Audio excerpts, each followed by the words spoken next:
चुनाव से ठीक पहले पेश हुए इस अंतरिम बजट को लेकर काफी उम्मीदें थीं। इन उम्मीदों पर कितना सरकार खरा उतरी और लोग इससे कितना फायदेमंद हो पाएंगे, इस पर बातचीत करने के लिए हमारे साथ हैं वित्त मंत्री, रेल मंत्री और कोयला मंत्री पीयूष गोयल जी। सर, आपका स्वागत है सीएनबीसी आवाज पर। आज मैं खासतौर से वित्त मंत्री के तौर पर आपसे सवाल पूछूंगा और मुझे बड़ा सौभाग्य हो रहा है कि आपसे सवाल पूछना, चूंकि आप टैक्स एक्सपर्ट भी हैं, पेशे से चार्टर्ड अकाउंटेंट भी है, तो मुझे सवाल पूछना थोड़ा संभल कर सवाल पूछना होगा। खैर, जब इस बजट को आप तैयार कर रहे थे तो जो बाहर के विद्वान एक्सपर्ट कह रहे थे कि ये बजट कैसा होगा, बहुत ही संतुलन बैठाना पड़ेगा क्योंकि चुनाव है और राजनीतिक दबाव होता है। दूसरी तरफ वित्तीय स्थिति बहुत अच्छी नहीं है, तीसरी तरफ ये अंतरिम बजट है। इस संतुलन बैठाने में आपने कौन सी ऐसी एक बात थी जिसका खास ख्याल रखा? मुझे लगता है माननीय प्रधानमंत्री श्री नरेंद्र मोदी का निर्देश और दिशा स्पष्ट थी कि ये कोई आखिरी बजट नहीं है, ये इस टर्म का आखिरी बजट है। हमने काम लगातार निरंतर 5 वर्ष किए हैं। उसी श्रृंखला में हमने गरीबों के लिए, हमने मध्यम वर्गीय परिवारों के लिए, हमने कामगारों के लिए, हमने समाज के हर वर्ग के लिए लाभ पहुंचाना चाहिए, उनका सम्मान करना चाहिए। और मैं समझता हूं जो हम सबके लिए एक प्रकार से उनका एक सीख रही है कि चुनाव आएंगे, चुनाव जाएंगे, जो काम जनहित में है और जो देश हित में, उसमें विलंब नहीं करना चाहिए, उसको जरूर समय पे करना। बिल्कुल, ये झलक बजट में दिखी भी जब आपने सारी परंपराओं को तोड़ते हुए इनकम टैक्स में बदलाव का ऐलान कर दिया और इस ऐलान के बाद जाहिर तौर पे एक बड़े आयकर दाता हैं जो इसका फायदा उनको मिलेगा। लेकिन कई लोग जो खासतौर से मध्यम वर्ग हैं, जिनकी आमदनी टैक्सेबल इनकम 5 लाख से ज्यादा है, वो थोड़े से ठगे हुए महसूस कर रहे हैं। दो चीजें। पहली बात तो मैंने कोई परंपरा का उल्लंघन नहीं किया।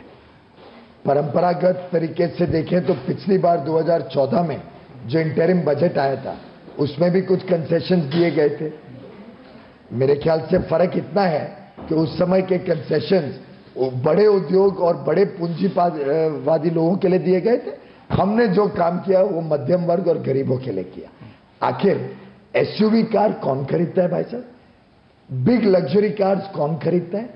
उसमें एक्साइज ड्यूटी कम करने का क्या ऐसा इमरजेंसी आ गई थी जो इंटरिम बजट में करी गई? क्या हेतु था उसके पीछे कि वो बजट तक नहीं रुक सकता था, इंटरिम बजट में ही कम करना था? हमने तो ऐसा कुछ नहीं किया।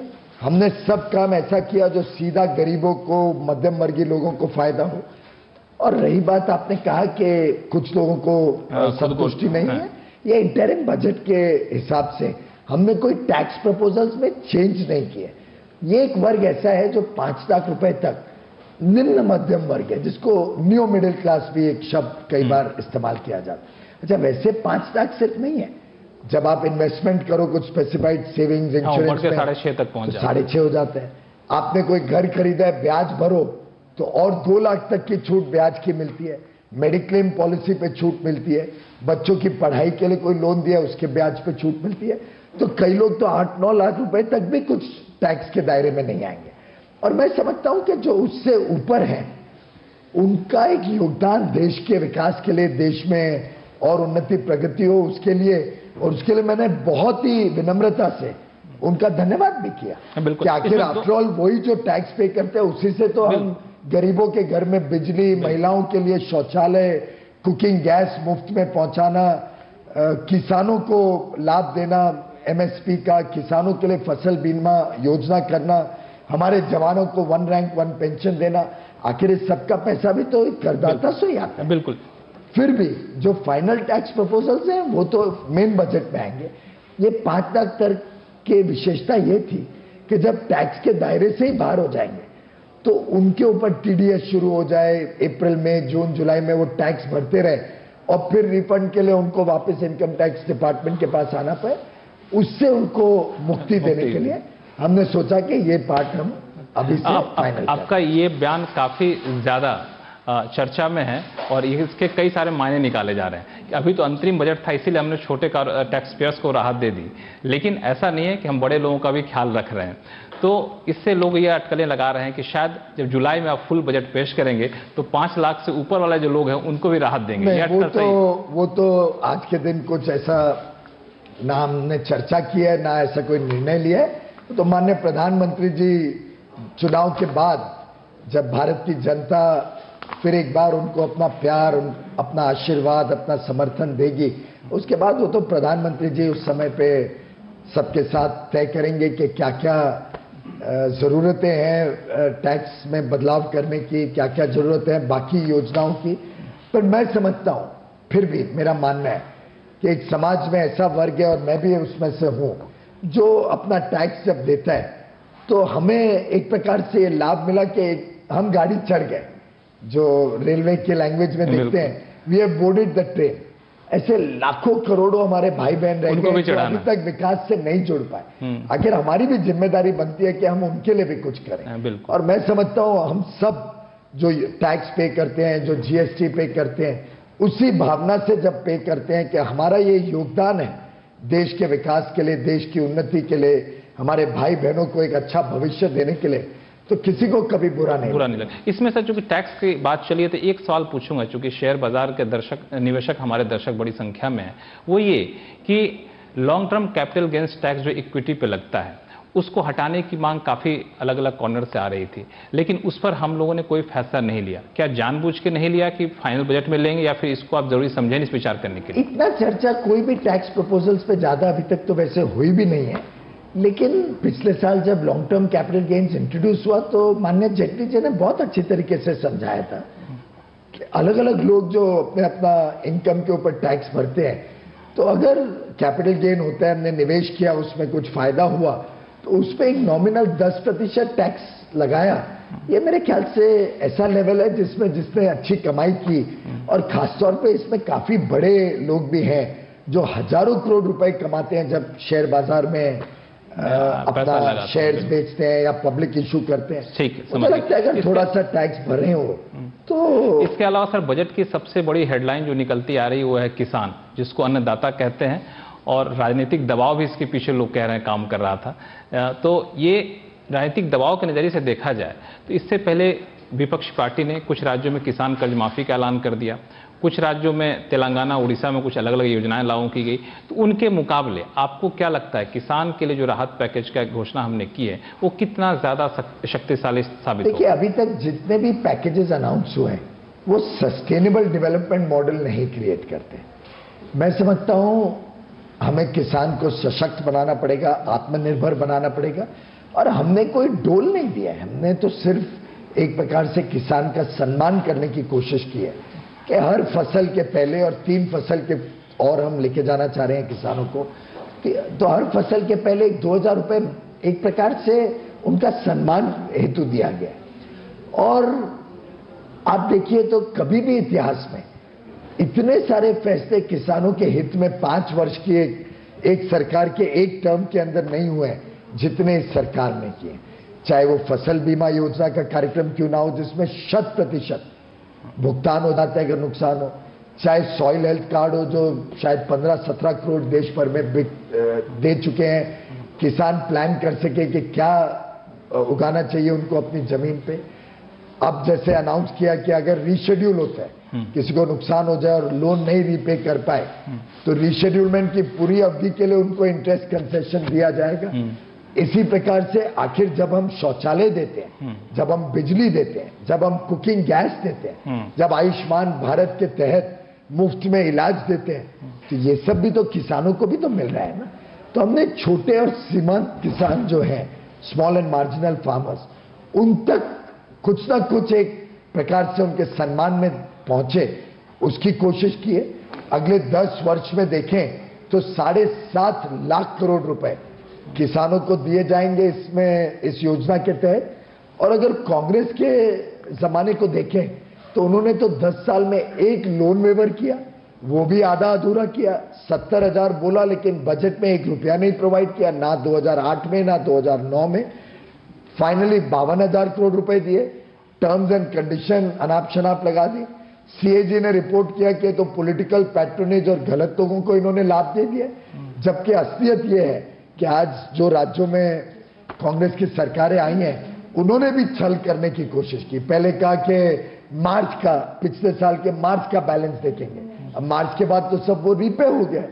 फिर समझ में आया कि जनता बेवकूफ नहीं है, जनता सब समझती है, लेकिन तो आधी अधूरी कोशिश की सुधारने की। मैं समझता हूं कांग्रेस के छल और बयानबाजी से अब जनता त्रस्त हो गई है, उनका विश्वास उठ गया है कांग्रेस से, और आज प्रधानमंत्री नरेंद्र मोदी एकमात्र ऐसे नेता है जो एकदम ही स्टैंडिंग टॉल, और पूरा देश आज उनके ऊपर विश्वास है। किसान को लेकर सर एक आलोचना जो हो रही है, और मुझे लगता है उसमें दम भी है, वो ये कि जो किसान ऐसे हैं जिनके पास जमीन नहीं है, दूसरे की जमीन पे खेती कर रहे हैं, जो किसान बटाईदार हैं, जो मजदूर है खेती कर रहे हैं, उनको इससे कोई फायदा नहीं मिल रहा है। जी ऐसा है कि ऐसे तो गिनने जाऊं तो मैं बता दूंगा कि 130 करोड़ लोगों में से 125 करोड़ लोग ऐसे होंगे जिनको कांग्रेस के राज्य में कभी कुछ नहीं मिला। वो तो चंद लोगों के लिए ही चुनावी दावपेच करके अपना सरकार चलाते रहे, लेकिन हमने उस तरीके से नहीं देखा। हमारा मानना है कि जो जो चीज करते जा सकते हैं वो लगातार 5 साल करते जाए।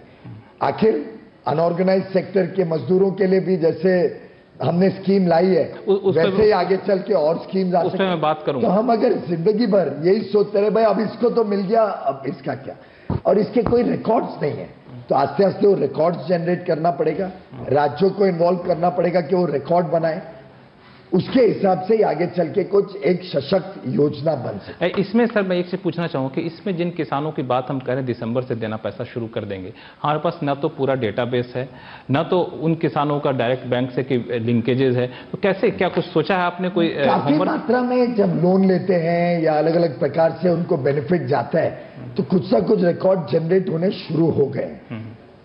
पिछली बार जब मैंने रिव्यू किया था तब काफी रिकॉर्ड आने शुरू हो गए थे राज्यों से।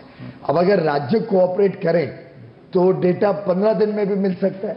अगर कोई राज्य जैसे बोलता है कि मैं आयुष्मान भारत को नहीं जोड़ूंगा, मैं शौचालय नहीं दूंगा, अगर इससे भी नहीं जुड़ेंगे तो मैं समझता हूं उस प्रदेश की जनता उनको सबक सिखा देगी। इसमें एक सवाल ये उठता है कि जो अलग अलग स्कीम के तहत किसी किसान को कोई राहत सरकार पहले से दे रही है, क्या उनको भी ये राहत मिलती रहेगी, या फिर इसमें कोई ऐसी शर्तें जोड़ी जाएंगी जो सरकार के किसी स्कीम का फायदा नहीं उठाते हैं वही इसके तहत आएंगे? नहीं, देखिए, अगर कोई व्यक्ति टैक्स पेयर है या जीएसटी पेयर है या कोई व्यक्ति बहुत बड़ी लैंड रखता है 5 एकड़ से ज्यादा, तो स्वाभाविक रूप में उनको तो नहीं मिलना चाहिए। ये सम्मान तो उन गरीब छोटे किसानों के लिए दिया जा रहा है। अगर कोई सरकारी नौकरी में है तो आप भी मानेंगे कि उनको ये लाभ देने का, अभी तो 7वें वेतन आयोग को पूरी तरीके से हमने लागू किया। बिल्कुल सर। तो उस प्रकार का जरूर है, लेकिन वो निकालने के बाद, क्योंकि वैसे तो हमारे पास 14.5 करोड़ किसानों की जानकारी आई। सवाल है बेरोजगारी को लेकर के। सरकार बेरोजगारी के मोर्चे पे जो आंकड़े आ रहे थे थोड़े से निराशाजनक थे, तो इस बजट के बाद बेरोजगारी के मोर्चे पर सरकार कितनी सफल होती दिखेगी? रोजगार कितना पैदा होगा? लगातार 4 साल से हमारी सरकार ने अलग अलग योजनाओं के तहत लोगों को काम करने के अवसर दिए। अब बेरोजगारी का जो पुराना आकलन था, वो फॉर्मल जॉब्स, फॉर्मल एम्प्लॉयमेंट, वो अब खत्म हो गया। पूरी दुनिया में कम सा होते जा रहा है। आज कोई बड़े बड़े कारखाने और सरकारी नौकरी में के पीछे लोग नहीं जाते। आज startup India, stand up India, मुद्रा योजना अकेले के तहत 15 करोड़ से अधिक लोन दिए गए। आज उसमें कई लोग अपना सशक्त हुए हैं, कई लोग अपने स्वाभिमानी जीवन खुद बिता रहे हैं, छोटे उद्योजक बने, अपने पांव पे खड़े हुए, स्वावलंबी हुए। ऐसे अन्य अन्य योजनाओं से लोगों को काम करने का अवसर मिल रहा है। और आपको मैं एक छोटी बात पूछूंगा, आखिर जब जीडीपी ग्रोथ विश्व में सबसे ज्यादा भारत में हो रही है, बड़े राज्य, फिर रोजगार क्यों नहीं पैदा हो रहा है? फिर रोजगार के आंकड़े कैसे? अगर सिर्फ मात्र 4% इन्फ्लेशन कम घटाने से 4.5% पे लाने के बाद भी अगर इनकम टैक्स का कलेक्शन, जीएसटी का कलेक्शन इस तेज गति से बढ़ रहा है, तो ये पैसा कोई हवा में से तो नहीं आ रहा है। आखिर लोग काम कर रहे हैं, उस काम के तहत ही ये पैसा आ रहा है। तो रोजगार तो स्वाभाविक रूप से आमदनियां बढ़ रही होंगी जो ये टैक्स कलेक्ट हो रहा है। बजट में मुझे लगता है कि इसके ऊपर और गहरा चिंतन की आवश्यकता है, और ज्यादा समझना पड़ेगा नए तरीके से नई दुनिया में किस प्रकार से लोग स्वावलंबी रोजगार। बजट को लेकर सर एक बड़े अच्छे कदम आपने उठाए जिसकी मैं तारीफ करना चाहूंगा, वो था असंगठित क्षेत्र को लेकर। अब तक संगठित क्षेत्र पे सारा फोकस रहा है, क्योंकि इंप्लीमेंट करना आसान होता है, उसका डेटा है, कितने वोट मिलेंगे ये लोग देखते हैं। असंगठित क्षेत्र पर आपने जो कदम उठाया है, इसके पीछे क्या सोच रही है? बेनिफिशियरी की पहचान करना कितना बड़ा चैलेंज होगा इसमें? देखिए, हमने सोचा है कि इसमें एक लिबरल रहेंगे, बेनिफिशियरी सेल्फ डिक्लेरेशन से इस पेंशन स्कीम के साथ जुड़ सके। 18 से 40 वर्ष की आयु में जितने लोग अनऑर्गेनाइज असंगठित क्षेत्र में काम करते हैं उन सभी को इसका लाभ मिले। और छोटा रखा है, कोई 18 साल का ज्वाइन करे तो मात्र 55 रुपए, और हम 55 रुपए केंद्र सरकार देगी, और उसको जोड़ते जोड़ते 60 साल की आयु तक एक अच्छा कॉर्पस बन जाएगा, जिससे 60 साल के बाद 3000 रुपए प्रति माह उनको पेंशन के रूप में मिलेगा। कोई 29 साल का नौजवान उसके साथ जुड़ता है तो 100 रुपए देना पड़ेगा। और मैं समझता हूं कि इसके पीछे हेतु कुछ भी मैं समझता हूं राजनीतिक नहीं है। आखिर ऐसे तो हम इतनी स्कीमें लाए, आयुष्मान भारत लाए तब तो कोई चुनाव नहीं था, जब हमने सौभाग्य योजना से बिजली सबको पहुंचाना था तब कोई चुनाव नहीं था। प्रधानमंत्री की इच्छा है कि विकास हो, विकास घर घर तक पहुंचे, हर वर्ग को पहुंचे, और समुचित विकास, होलिस्टिक डेवलपमेंट से ही ये देश आगे बढ़ सकता है। चंद लोग विकास से जुड़े और भारत का अधिकांश वर्ग विकास से वंचित रहे, ये कदापि सरकार को और मोदी जी को कदापि मंजूर। विकास के लिए सर एक चीज जरूरी है कि निवेश यहां पर हो, निजी निवेश की भागीदारी बढ़े। हमने देखा निजी निवेश लगभग ठप पड़ा हुआ है। इस बजट में कौन सा ऐसा ऐलान है जो आपको लगता है कि निजी निवेश बढ़ाने में कामयाब होगा? देखिए, निजी निवेश आता है डिमांड के साथ, और जब ये सब बेनिफिट्स जनता के पास जाएंगे, जनता के जेब में जाएंगे, तो स्वाभाविक रूप से डिमांड भी बढ़ेगी। डिमांड बढ़ती है तो उससे इंडस्ट्रियल आउटपुट बढ़ता है, इंडस्ट्रियल कंपनियों को और बेचने का मौका मिलता है। तो ये एक चक्रव्यूह है। और जो पुराने जमाने में बड़े लोग और बड़े होते जा रहे थे और बैंकों से लोन ले लेके फर्जी ग्रोथ के तरीके से हमको दिखता था, उससे तो देश का कोई लाभ हुआ नहीं। वो सब आज पर्दाफाश हो गया, सब एनपीए स्ट्रेस एसेट में फंस रहे हैं, कैपेसिटी यूटिलाइज नहीं हो रही है। मैंने उसका जिक्र किया। आपने अच्छा कि एनपीए की बात की। इस बार बजट में आपने बैंक को लेकर बहुत ही दिलदारी दिखाई पिछले कुछ महीनों में, जब भी अंतरिम वित्त मंत्री की जिम्मेदारी पहले भी संभाली, लेकिन इस बजट में लगता है कि बैंक को भूल गए। अतिरिक्त पूंजी मुहैया कराने पे हमने बैंक रिकैपिटलाइजेशन में 2,60,000 करोड़ तो ऑलरेडी अप्रूव कर दिए, और मैंने कहा अगर और कुछ भी पैसा लगे तो ये सरकार तत्पर है, देने के लिए तैयार है। यानी बैंक को चाहते हैं सभी बैंक मजबूत हो जाए। पीसीए रिस्ट्रिक्शन से कल ही आपने देखा 3 बैंक तो निकल भी गए। देना बैंक मर्ज हो रहा है बैंक ऑफ बड़ौदा के साथ, आईडीबीआई एलआईसी ने ले लिया, तो 11 में से 5 बैंक तो रिजॉल्व हो गए, बाकी 6 भी हमारी तरफ से हम पूरी तरीके से तैयार हैं। बिल्कुल, मैं इसी लाइन पे आ रहा था कि अब बैंकों को अतिरिक्त पूंजी मुहैया कराने का जो जरूरत पड़ेगी सरकार करेगी। लेकिन आपको लगता है कि हालत इतनी बेहतर हो रही है कि हमको वाकई जरूरत अब नहीं पड़ेगी कि नहीं? अभी भी आपको शायद ना पड़े, क्योंकि ये जो आईबीसी के कानून के तहत आज डर बैठे और लोगों ने अपना लोन वापस देना शुरू किया। मैंने बताया 3 लाख करोड़ वापस दे चुके हैं क्रेडिटर्स को और बैंकों को। इस वर्ष में बोलते हैं अभी तक का कलेक्शन 1 लाख करोड़ हो गया है, जो लोगों ने अपना पैसा वापस दिया। अब बड़े से बड़ा लोन धारक जिसने लोन लिया है उसको चिंता है कि मेरी फैक्ट्री चली जाएगी, मेरा घर बार चले जाएगा, सरकार छोड़ेगी नहीं। अब पहली बार बड़े लोन वालों को भी पैसा देने को सरकार ने मजबूर किया है। पहले हम सब, आप और मैं, कोई छोटा लोन लेते थे तो हमको टेंशन लगी रहती थी कि लोन वापस देना है। बड़े लोग तो सोचते थे अब लोन मिल गया, अब बैंक की मुसीबत। सेकंड, ये हमने परिस्थिति बदली। सेकंड लास्ट क्वेश्चन से मेरी तरफ से रहेगा, वही एक मुद्दा था। सेकंड लास्ट क्वेश्चन है, वो एक मुद्दा था जो चर्चा में चली थी कि जो विपक्ष पार्टियों ने कदम का ऐलान किया है उसके जवाब में सरकार यूनिवर्सल बेसिक इनकम स्कीम जैसा कोई स्कीम लाएगी। क्या सरकार इस पर किसी तरह से विचार किया? जो कांग्रेस ने बयान किया है वो पूरी तरीके से बेबुनियादी और फर्जी है। अगर उस प्रकार का वो करने जाते हैं तो आपके ऊपर टैक्स का बोझ दुगना हो जाएगा, गरीबों को कोई और किसी प्रकार की सब्सिडी मिलेगी नहीं, कुकिंग गैस की कीमत 3 गुनी हो जाएगी। जो विकास आज देश में जनता को, गरीबों को, किसानों को मिल रहा है वो सब बंद करना पड़ेगा, और भारत की आर्थिक व्यवस्था पूरी तरीके से टूट जाएगी। कांग्रेस ने जिस प्रकार से यूपीए के समय में फिस्कल डेफिसिट कहां 6.5% तक ले गए, महंगाई 10, 12, 13% तक ले गए, जिस प्रकार से करंट अकाउंट डेफिसिट बढ़ के 4.5% हो गया, जिस प्रकार से कांग्रेस के समय में ग्रोथ, विकास एकदम घटते जा रहा था, शायद ये देश उस प्रकार की व्यवस्था कभी भी अभी आगे स्वीकार। एक आखिरी सवाल सर की, चूंकि वित्त मंत्री और हम बिजनेस चैनल से हैं तो हर कोई सवाल ये उठा रहा है कि फिस्कल डेफिसिट का इस साल का लक्ष्य थोड़ा सा अव्यवहारिक है, चूंकि टैक्स कलेक्शन में जिस तरह की गिरावट देखने को मिली है। कहां गिरावट मिली है? आप देखिए, पिछले वर्ष भी 18% ग्रोथ थी, इस वर्ष भी उन्हीं लाइंस पे हमने रखा है। उल्टे आप पिछले बजट देखोगे तो आपको ध्यान में आएगा कांग्रेस के समय में एक वर्ष में 4-5% भी ग्रोथ होता था तो अगले वर्ष 20% से ज्यादा ग्रोथ दिखाते थे। हम तो जो ग्रोथ हो रहा है उसके आधार पे आगे का लक्ष्य। बजट फुल स्टॉप है चुनाव से पहले या फिर और भी ऐलान हो सकते हैं? देखिए, हमने कभी चुनाव के हिसाब से विकास नहीं किया। प्रधानमंत्री जी का स्पष्ट मानना है जनहित और देशहित रुकता नहीं है, थमता नहीं है। वो जब जरूरत पड़े जो जनता के हित के कदम है, जो देश के हित में है, वो लगातार करने की जिम्मेदारी हमारी है और हम उसको करेंगे। बहुत बहुत शुक्रिया हमसे बातचीत करने के लिए, हमारे वक्त निकल। Thank you so much. धन्यवाद।